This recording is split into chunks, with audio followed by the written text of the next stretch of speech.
Hello, viewers. Welcome to our Facebook Live session. Today, we have with us our specialist, Dr. Rituparna Ghosh, consultant psychologist at Apollo Hospitals, Navi Mumbai.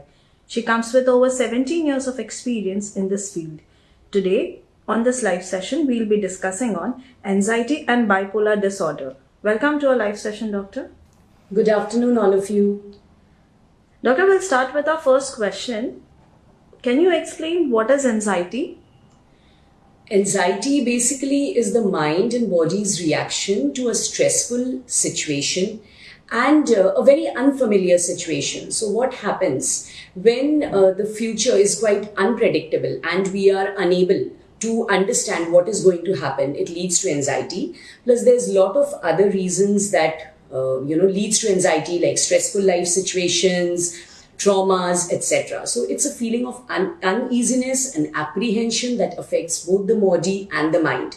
I would like to include one very important point here, that a minimum optimum level of anxiety is needed to create awareness and stay alert, to be active. But yes, at the same time, when that optimum level, that level goes beyond that optimum level, and wherein the stressors are very intense, then you tend to feel uncomfortable, and there are a lot of reactions that leads to anxiety. So, Doctor, what are the most likely causes of anxiety? Okay. There can be many causes. First and foremost, anxiety can happen due to a trigger from a environmental stressor or a situation that acts as a trigger to lead to that anxiety. There can be familial factors, also people who have a personality characteristic wherein they tend to get worried. They have a way of evaluating themselves negatively. They are always blaming themselves. There's low self-esteem. They are more prone to get anxious in many situations. Also, there can be other stressors like drug and alcohol abuse. There can be genetic factors. There can be family, work, study stressors, and also certain conditions wherein some physiological or medical condition is also involved. So, Doctor, when do you first begin noticing your feelings of anxiety? Okay. So I would like to mention a very important thing here, that what happens if there is some concern happening in the environment, there are some stress factors and people are getting anxious at times. Please don't diagnose them as having anxiety disorder. Initially, if you see, in general, anybody can get anxious to a stressful situation. But if you have to keep in mind that if this reaction happens too frequently, even in mild triggers also, and goes for a long period of time, wherein you start noticing that in, mild triggers also, you are getting too panicked, you are feeling nervous, tense, you are getting too much worried, you are having those self-blame attitude. At the same time, you have disturbed sleep, you cannot focus, you cannot concentrate, there's a lot of palpitations happening. Even if there's a small or a mild stressor, then of course it's a concern. You need to work on that particular concern of yours and seek help. So, are there other possible situations like psychological issues or physical health problems that could be causing or worsening my anxiety? Yes, definitely. An underlying medical or a physiological condition can be one of the reasons that leads to anxiety. Also, there can be other psychological comorbid factors like drug abuse, then bipolar disorders, post-traumatic stress disorders. There can be other, stressors that may lead to anxious reactions. Do I need to undergo any test to see? Yes. So basically, there are a lot of tests to, evaluate the level and severity of anxiety. Basic screening tests are there to understand, what is the degree or the intensity of anxiety you are feeling. Also, there are a lot of projective and non-projective tests as well to evaluate the underlying anxious reactions. So, Doctor, can anxiety lead to depression? Yes, anxiety can lead to depression if it goes untreated, if you avoid those anxious reactions, you don't treat them properly. Of course, it can lead, though they are both different conditions, but they can occur together as well. So I would like to mention here a few things. First of all, if it's a mild situation wherein you are getting too worried or you're getting anxious once in a while, then you can seek guidance and help from your family, from your friends.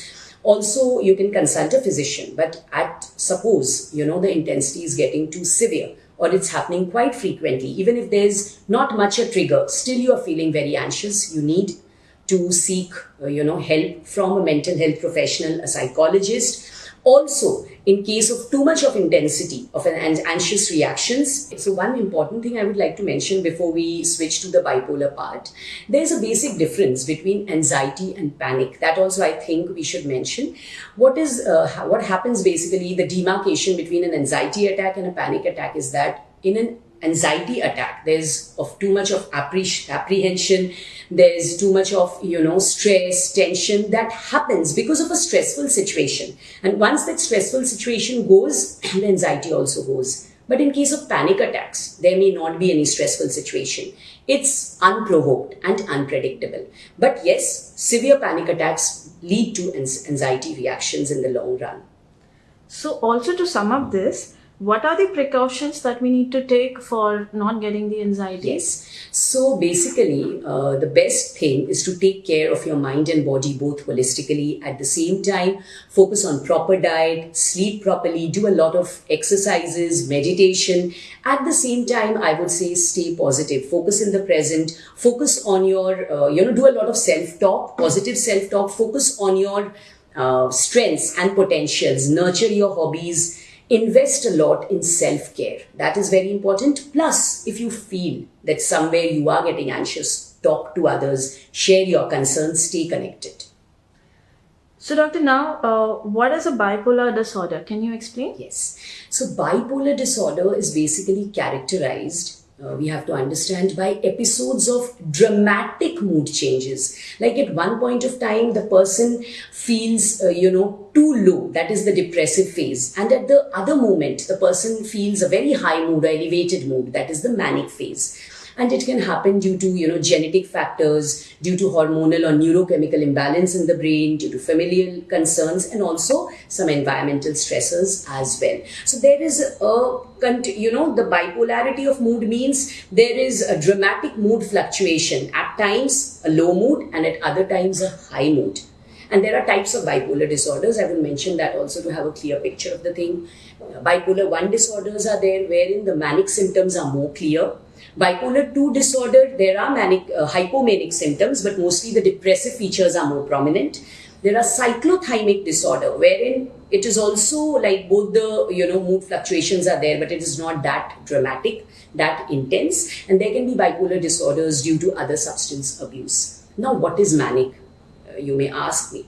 So manic phase, the basic features are, too much of high mood, elevated mood, too much of talkativeness, less sleep, people feel restless, the pace of speech is very fast, they tend to spend a lot, they have these big ideas and plannings, megalomaniac plans we say. Then there's always a very high mood, and at the same time at times they get too impulsive. So those are the symptoms of manic. Whereas in contrary, there are depressive phases wherein person feels low, person feels upset, there's fatigue, they have lack of interest in doing anything, there's apathy towards doing anything, there's social withdrawal. So it's just the opposite of the manic phase, and these two together constitute the bipolarity in mood. So what are the symptoms of bipolar disorder? Yes, so that's what I explained. It's a combination of manic and depressive, and I've just spoken about what can be the symptoms of manic and depression. How is bipolar disorder treated? Okay, so for bipolar disorder treatment, first of all, medicines are required. The medicines, the mood stabilizers, I would say. At the same time, psychotherapy is required, wherein you focus on, how to regulate those emotions and how to work on those too much of, overwhelming emotions that you get. At the same time, obviously a proper understanding of the concern by the family and care and support by the family, doing a lot of meditation, and also, trying to work on avoiding those triggers that lead to such emotional outbursts. But yes, mood stabilizers are a must with proper psychotherapy. So what is the difference between depression and bipolar disorder? Yes, so that's a very good question. Many people have a confusion. I would say depression, in major depression, on any sort of depressive concern, there is no up phase. The manic phase is not there. It's unipolar. Whereas in bipolar disorder, depression is a part of that emotional spectrum. So one part is the manic phase and the other part is the depressive phase. Whereas in depression, there is no manic phase, there is no up phase, it is only depression. Thank you, doctor, for joining this session. Dear viewers, if you have any questions related to this topic, please drop your questions in the comment box and we'll address it to Dr. Rituparna Ghosh. Thank you. Thank you.